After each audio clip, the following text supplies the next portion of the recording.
Над 70% од гасоводниот систем во Тетовско е изграден. Останатиот дел се очекува да се заврши наредната година. Денеска општинските и централните власти беа на увид во градежните активности на гасоводниот систем, кој поминува ватарот на Тетовско фалише. Првиот човек на општина Тетово Теута Арифи вели дека напоредно додека се градел системот, работеле на идејни проекти за секундарната мрежа. Имајќи го предвид фактот дека ние работевме на проектирање додека се работеше во целиот овој процес, мислам дека додека заврши целото тестирање и ние ќе бидеме спремни за да може да ги видиме благодетите од. Оптимистички и некоја прогноза 2 години? Ќе прогнозираме кога ќе видиме и кога ќе завршиме. Истакна Арифи.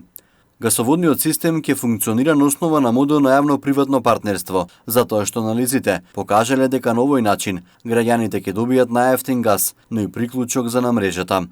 Реално ние направивме една симулација кога се разговараше во рамките на владата, имаше формирана една работна група како ќе се определи моделот за дистрибуција. Направивме една симулација и тоа покажа дека во случај општините сами да го градат и дистрибуираат преносниот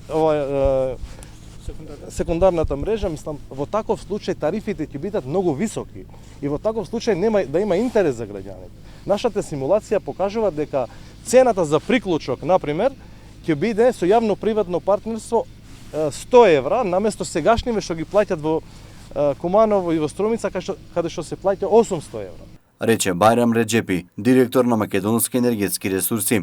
Гасоводниот систем се очекува да биде целосно завршен на ниво на цела држава во 2023 година.